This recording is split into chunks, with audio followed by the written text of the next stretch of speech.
What's up, you shlomos? Hi, Shlomos. What? Shut up, you shlomos. Hi, guys. What's up, you crackheads? Welcome here to knock. Stella. Stella knocking all night long. Apologies to any actual crackheads watching. That's not how I see you. What the fuck? I don't need to be reminded of that every time I tune in. I know you're more than just your crack addiction. I'm only a few days older than when I learned crack and cocaine are not the same thing. Huh. I mean, they're related. Because people say crack cocaine? Yeah. Yeah. Right. We are at a new spot, by the way, here. Like down in this little area, kind of like behind the big chair guy. The Devil's Turlet. Which definitely, this is known as the Devil's Turlet. And it looks like it leads here. I don't want to do this, though, because there's still stuff upstairs I want to fuck with. You know what I mean? Is this the Devil's Bathroom? This whole zone? No, it's just the turlet, man. It's just the turlet. Oh, did it fall here? From the bathroom? For a second and take a poo-poo on the Devil's Turlet. The Devil's Turlet. Oh, Logan the Wolverine. Oh. We were just musing about how in the comics Wolverine's real name wasn't revealed until, I want to guess that was issue... Oh, Logan. I don't know, man, maybe like 110. That's like pretty accurate, yep. And it was by just a random leprechaun. They were fucking around in an Irish castle, and one of the leprechauns was like, "Oh, be careful, Logan." He was like, "I didn't know my name." He was like, "Oh, we're the wee folk." And it's like, fair enough, you know? They were like, part of the reason why we brought an international team of X-Men was so that we could be culturally sensitive rather than doing them as monsters of the week. Oh, the Irish guy? Here's a fucking leprechaun. You want to talk about culturally insensitive stuff that early X-Men was doing? I think I asked someone about this because it was really confusing to me. Matter of fact, Ted, you should probably put it up. Put up a picture of like the way they drew Banshee from the original run in the 60s. Yeah.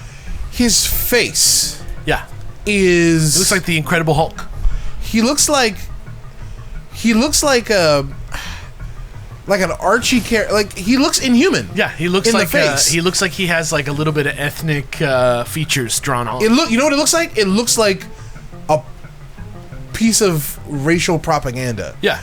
But I'm not aware of any such propaganda against Irish people. Bro. I understand that No, you misunderstand. I know that the Irish were discriminated against for a long, long time. I wasn't aware of, like, the Irish that look like this. Monkeys. I'm not aware of that. Monkeys. That's what I'm saying. Yeah. Is that a thing? Yeah. I never knew that. That's another, we just love, like, literally, like, it's a roast on monkeys, I think, that we just keep going, like, the subhuman creature. Right. So this race of humans. They obviously... Monkeys. They obviously changed... Hey! I know you asshole! Obviously they changed the way that Sean Cassidy looked in those books, mainly when he joined the team in giant size in 1975. Yeah. Now he looks like a skeleton. But even still, there was still a little bit of it in him that kind of got ironed out over the course of time. He had a brow. He had like a caveman brow. Yeah, there's something going. There's big teeth. Yeah, there's something going on, man. Yeah. Is that the most insensitive thing you've encountered reading comic books? Hell no! No! Not even close! No way! That shit is tame, brother. Can I hear more? The most insensitive thing. The issue where Jean Grey joins the X-Men. You mean issue number 1? Yeah. Professor X is like, God damn, I want to fuck that kid. I mean... Is that real? Okay, so what Alex did was 100. I'd say in the actual book, it's more of a 15. It's like, I would call it a 30. Okay, fair. He knows that's a kid. She is very young. He knows that's a kid. But remember, this was 1963, and people were more okay with that kind of thing. I guess so. They very much were. Yeah, Jerry Lee Lewis. The Professor X of his day. And Beast is just like, Hachi Machi, baby. You want to kiss my butt, like my penis? Whoa! That's subtle. Hachi Machi, baby. He really is. Who loves you? Hanky boy does. They're all like that to her. Not Scott. And not Bobby. He's like, He's like, the way they wrote him back then was like, if you're young enough. They wrote him like a 9-year-old. You know what I mean? Yeah. Even though he's 16? 1 year 16. younger, maybe. Yeah. That's literally right. Yeah. Oh boy. Very funny stuff. Very funny stuff. And you know what? I always wonder, how do these motherfuckers know all the issue numbers of shit? The answer is reading the comic from the very beginning. That's how. You just read. Well, if you read it from the beginning, you start to understand where the numbers are at. You start to learn things as you collect comics. Like, I didn't know that there's like fucking a bunch of issues of the X-Men, like 30 issues of the X-Men that's just not new issues. Oh, you mean classic X-Men? Yeah. Well, like I almost don't even count them. Yeah. between like 60 and or what is it? Yeah, it's 67 to 93 are all just reprints. Yeah. Of classic story. It makes sense because the book was canceled at the time. Well, it doesn't make sense to me. Like, if they're canceling it and the old why would stories, you keep the numbering? Yeah, like the old stories are selling. I think you would do that because back in the 60s, the trick of like renumbering to boost sales wasn't invented yet. Right. Oh, that makes sense. They would have. Like, if they knew then what we know now, they definitely would have done that shit. Just if it's selling for like, what is it, like 25 issues that they just didn't put out new X-Men, like, doesn't it? It was many years, so it was between 66 and 75. It was a long time. It's just crazy that they weren't like, maybe we should like write some new ones like right away. It wasn't selling well. Yeah, that's crazy. It wasn't selling well at the time, and they had to add Wolverine to it to get the numbers up. That's the first time they figured that out. It is wild reading those old letter columns. I think they're fascinating from back in the day. Like, it's very interesting seeing that like some things never change. You can like, someone's calling in and being like, hi guys, first time listener, first time reader. They did not have phones back then, Brett. They didn't. Someone wrote in, and I'm like reading. This is like very early after Giant Size, so like the new team of X-Men just got introduced, and someone's like, hey guys, I'm really loving the new direction. I love the new characters. They're so interesting and unique. I love Colossus providing like a peek of like what life is like behind the Iron Curtain. I love Nightcrawler having like the soul of a poet, even though he has the face of a devil. And Wolverine's so mysterious. He's my favorite. I don't think you should have Storm. She adds nothing to the team. Get rid of her. And I'm sitting here reading this, and the dog whistle to me, I was like, I could like hear it. You know what I mean? And it's like, and this may have been a really young person. It may not have been like to me, it may not have been like a full-on dog whistle. This may have just been someone who grew up that way when it was much more socially acceptable. You think he might not be aware of why he doesn't like Storm? Correct. Yeah. That's exactly what I'm saying. Is this real? But I just think it's funny, like, you know, so much stuff never changes. Wow. That one didn't open, this one did. Incredible. That's so fucking funny. And Ooh, gross. Bug Mario. Yeah, Bug Mario. Bug Mario. Big Mario. Bug Mario. Just funny stuff, man. Funny stuff. I also think it's funny reading old stuff like that, like, from the average person. Because, like, at the same time that I'm very familiar with, like, for example, the prose, the kind of interesting way Chris Claremont writes comic books is kind of interesting, very unique. The man is verbose. Yeah, and also just the way he like is like who's talking, like he like talks to the characters a lot, like through the narration box. He'll be like, "That's right." Oh, yeah, I wouldn't say a lot, but he did do it a couple times. He just torments Cyclops one issue. Yeah, he's like, you know it, Scott, you fucking dumbass. And then Scott replies, he's like, no! Yeah. It's true. Yeah, that happened once or twice. Yeah. But listening to the people in the letters section being like, hey, I sure think this comic book is swell. Yeah. Thanks for... Like, they just have no... they have no familiarity with writing because nobody ever, like... you just write something so meaningful that you take time to write down.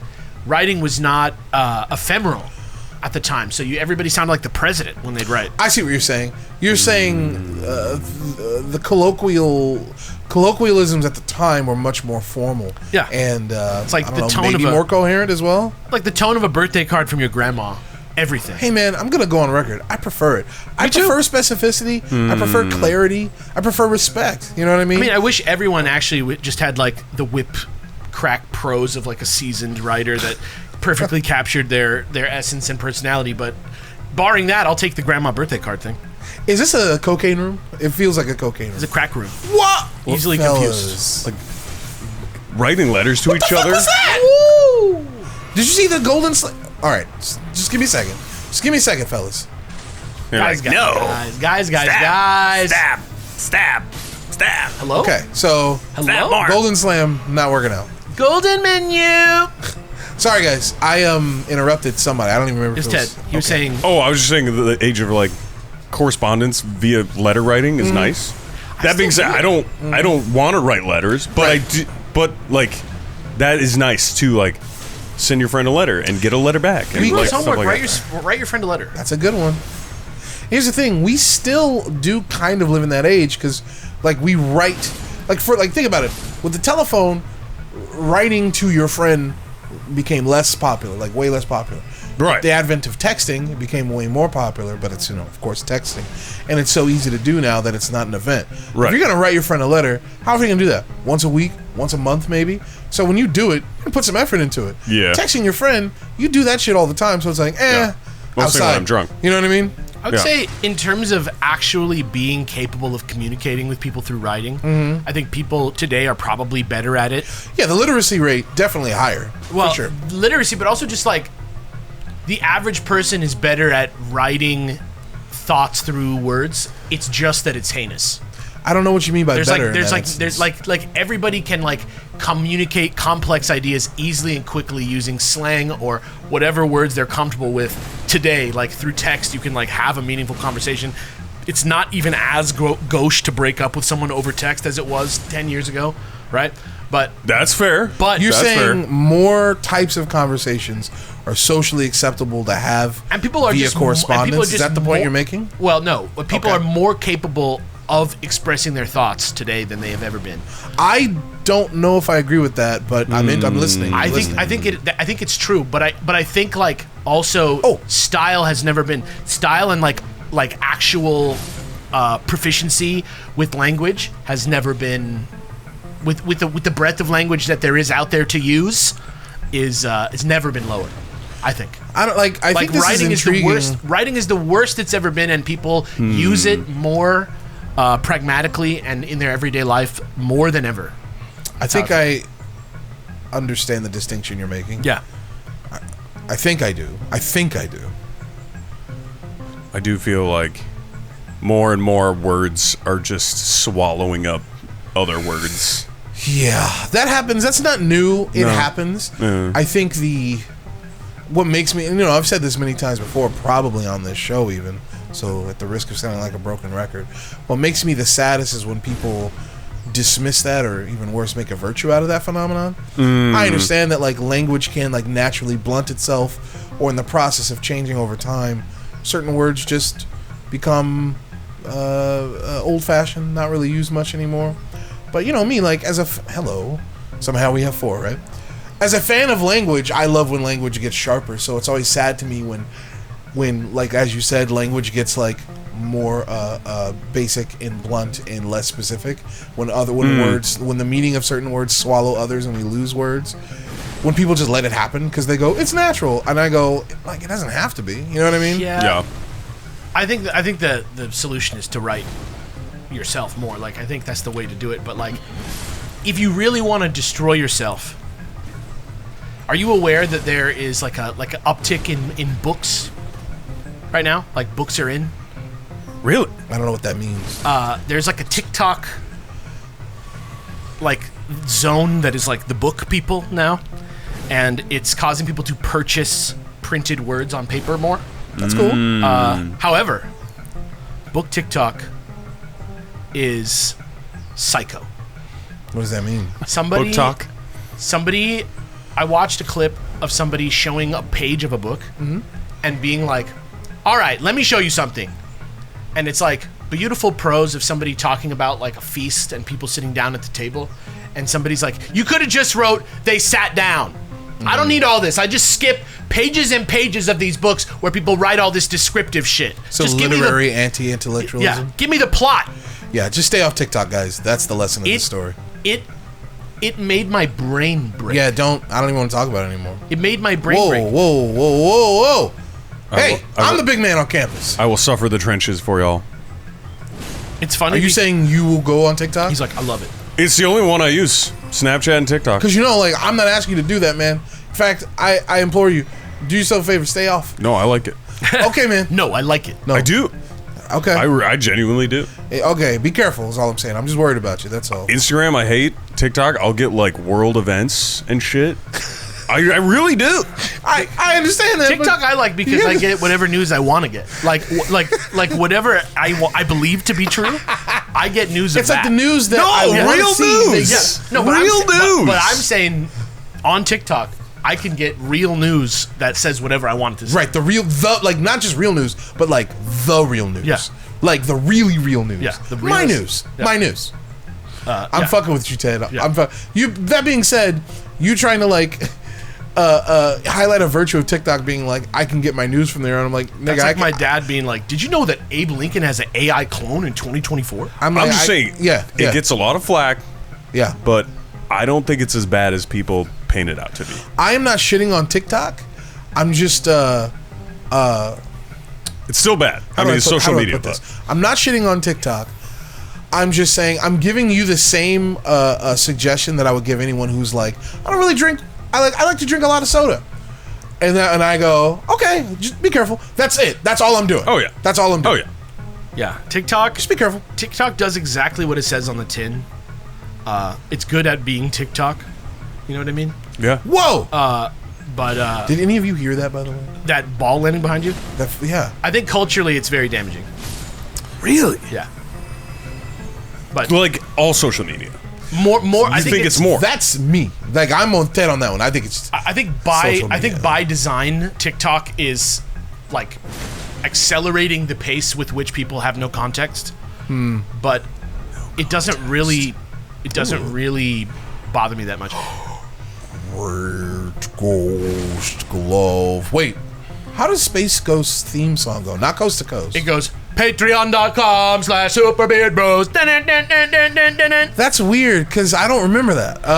I used to watch Space Ghost. It goes, go to patreon.com, go to Super Beard Bros, get your favorite things all early, and pay us $10. That sounds a little more familiar. Yeah. It's like, hey, do you know the show? Right. Hey. Yeah, Oh, this is still about Space Ghost. yeah. Space Ghost loves the weekly bonus on Super Beard Bros. Bum, bum, bum. No, real talk. We got a new show called Weekly Bonus. It starts a show where we play like once a week anything we want to play, but they're themed after months. You know, you guys have already seen the one we did for like spooky games based on spooky movies, but we got more than that. And we got Ape Escape now, right? Ape Escape. Ape Escape! Ape Escape! I'm excited to see which one we end up playing.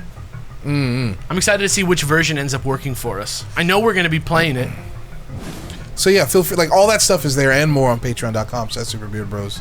Feel free to check us out, man. Thank you. How does the actual Space Ghost theme song go? I just remember the sound effects. I don't even remember the song. I remember that like. Oh, did they sample it? I think they sampled it for the beginning of Space. I may be wrong. I think that's the original. It's like Star Trek. A little bit. Vibes. A little bit. I love that song. There's you can hear that I've spent a lifetime smoking now. What do you mean? I used to be able to hit pretty high notes. Like I can still do. You just hit them. I was very, very, very. It was falsetto, flat. Yeah, but well, I was very flat on it because I can't quite get up to the top note. You want to do it with me? I think I could do it like if I drank like some tea a little. I could get a little higher. Sounds like you don't want to do it with me. I'm happy to do it with you. I'm telling you. Do you want to start down here or do you want to start up there? Homies killing homies. Where do you think it actually starts? Oh, the actual key? This is great. The actual key is, I think.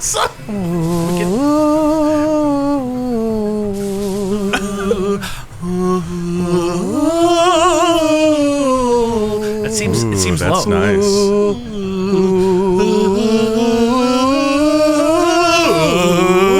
That's the best part.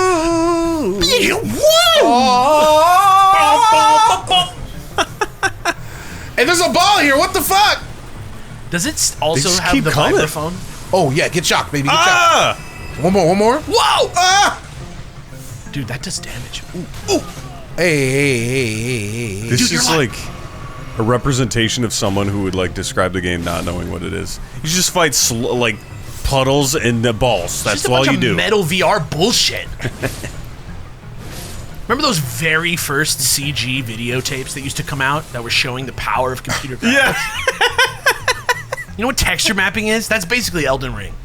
It's a glorified tech demo. It's just a fucking texture mapping tech demo We're getting a lot of materials up here, that man. hates God. Do you think we should head back to? Probably not. I don't know. I don't know the next material we need to level up our hammer, but I don't think we have enough of it. Whatever it is, maybe we might. I think we're just on 8s. I think so, but I don't know how many. Oh yeah, I'm pretty sure we only have like 1 or 2. I still think that 10 might be Chekhov Oh, that's like or Sulu. no. Oh, you No. said that before. I don't think he's Sulu. I Why? think he's Chekhov. Hit me. Why do you not think he's Sulu? Sulu is to me a little bit less bothered by what's happening in real time than Ted is. I'd say Chekhov between the two. Like I can rile Ted up pretty quick. And you think Chekhov? It's true. Oh, hey! Yeah, Chekhov was ready to pop off a lot. Sulu's kind of like more like Captain. I'm nonplussed. Yeah, like this is fine with me. I don't want to make you I'm alarmed. doing great but at this time. Ooh, I fly this ship. who the hell are you? No, what is his position? Science off? No. Who? Navigation? Chekhov or- No, Sulu. Sulu has the con. Yeah, he pilots it from what I remember. Yeah. And then Chekhov is Nav. I don't know exactly what Chekhov does. He might just be general ops. I don't know. They sit right next to each other, right? Yeah. Yeah, okay. I don't remember. Okay. And then Uhura, she listens. Uhura on the phone. Yeah. Captain, it's Domino's. Captain. Everybody with the pregnant captains on the bridge of the Enterprise. Hey, what? Oh, you're like you're a is man. that a Luigi? Yeah, kind of. Yeah. Oh, get Ooh. the. See, if I had been. Okay, I got something. I'm gonna charge it and do the follow up. You ready? He's done. He's done. Nice. Oh, my brother. Oh, he's even more done. Doctor Who's about to kill you. Hey. Looks like they forgot to color these guys. No, they're albinos. Ah. Oh my god. Smashy. Man, they do some damage. That's me when I find my first legendary weapon in Diablo 2. Come here, buddy. Jesus. Don't run. The amount of Egyptian imagery in this game is like the exact right amount to not seem fully Egyptian. The amount. It seems like there's a lot. Because the cats felt very Egyptian to me. Or guard dogs. Cat or dark. Cat or dogs. The Cape Cats? Yeah. Yeah. He was wearing a hat and it was kind of Egyptian, but not Egyptian. He was using a whip. It makes you think of Ramses too, but it is still in a Gothic church. This place is fucking cool. I feel like every Dark Souls game has at least one area that looks like this, and they're almost always my favorite. They just look great. You can roll through the pews. This looks like Hearst Castle. Who's castle? Hearst Castle. Yeah, who's her? William Randolph Hearst. Oh, You have the affect of like a tourism narrator. Hee hee hoo hoo. I always It's like this part. The wonderful halls of this beautiful castle Roll are through the just such a pews. sight to visit. The guy who plays I Gabe loved it from when The I Office. was there last summer. I could be a great tour guide. Yes, you could. The guy who Yeah. plays Gabe in The Office, right? He's the tour guide at the beginning of Ghostbusters. Yeah, that's right. The real Ghostbusters? Sorry, the That's- actual Ghostbusters? That was so wrong of you to say. Like, they couldn't, of all the ways to like make your joke, calling that movie The Real Ghostbusters is doubly offensive. It was an incredible heighten and explore of the idea of referring to that Jesus movie Christ. The as just shit-eating Ghostbusters. grin Alex shot Brett when he said that. Just Ghostbusters 2016, yeah. And I'm not hating on that movie. It's fine. perfectly mediocre movie. The lady one? Yeah. Yeah. I actually really enjoyed that movie. Oh, okay. I did not have a bad time watching it. It was like a perfect summer comedy. It's fine. Might not have made it into the like classics of all time, Might. Come on, but buddy. what does? You know what I mean? Oh, you mean nowadays? I just mean like in general, like how many movies are on the list versus off the list? Shit, you need a shower, Mario. Well, yeah. Like probably the week that Ghostbusters came out, there's probably like 4 movies that you've never heard of. You know what I mean? Hey, man, I remember that summer '89. Like Ghostbusters 2. Batman. That was a Exactly. big year. Ghostbusters 2 That was a big year. spent, I think, 1 week at number 1, and then the next week, Batman happened. That was. What are you gonna do? I don't think people were ready for Batman to be so. They weren't. No, they weren't. They weren't. Because I think the studio was starting to like get weirded out, and then everybody was like, no, it works for us.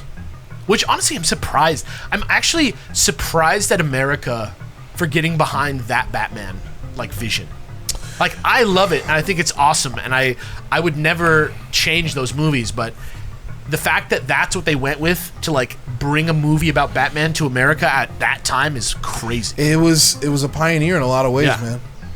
It's wild that they could just keep making new Batmans and people will watch them. That's because Batman. I think that is the sentiment of someone who like isn't in the comic book world a lot.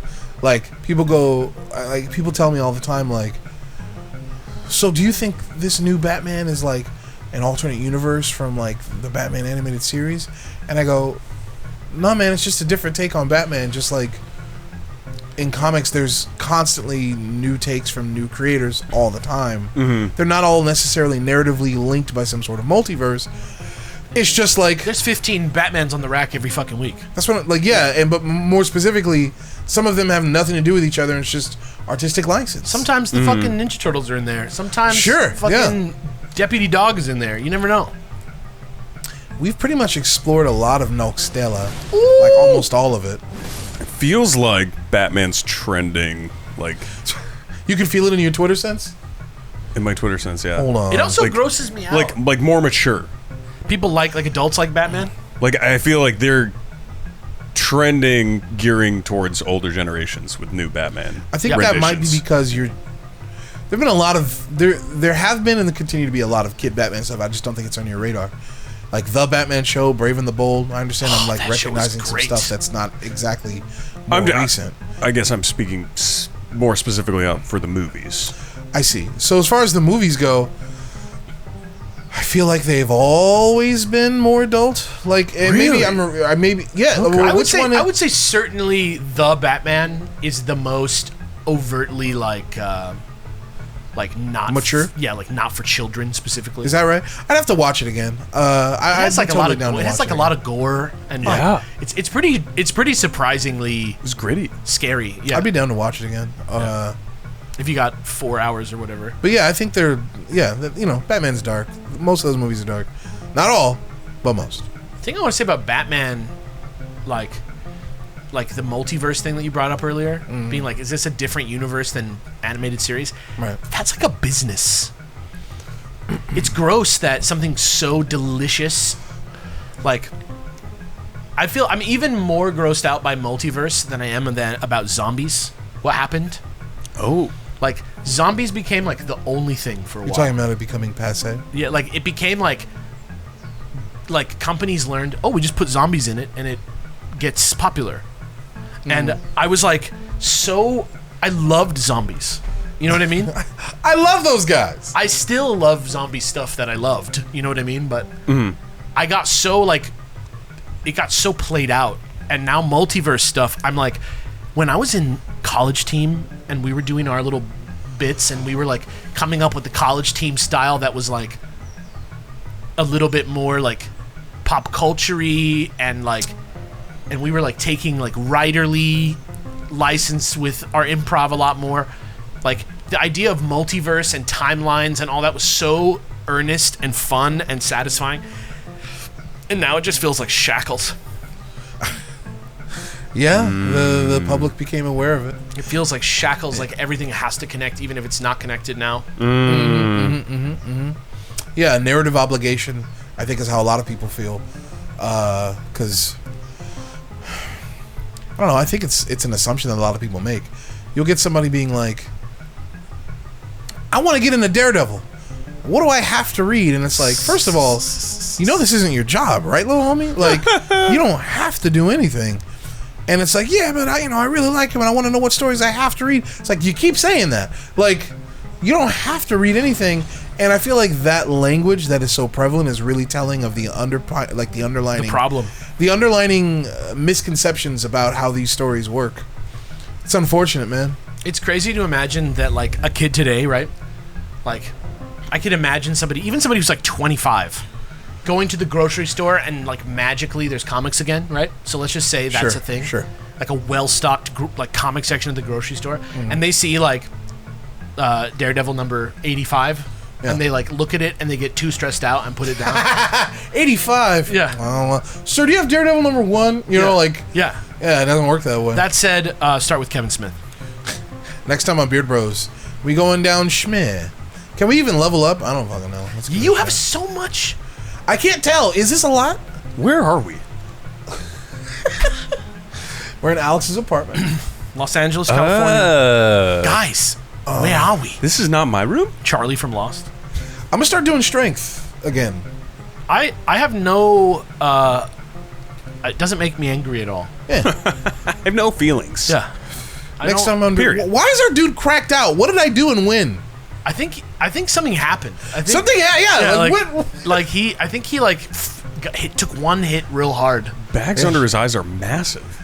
I feel like that's always been the case, but like, yo, man, when did you? Oh, the red. Yeah, Maybe something that we're wearing like makes his eyes red. I don't know. Do you have to like hydrate or something? Maybe, yeah. Drink some water. I'll never forget when we were at Shakespeare Festival and Andrew Tippin. He famously sneezed at festivals, and one time he sneezed and didn't open his mouth enough and did one of those like, Yeah.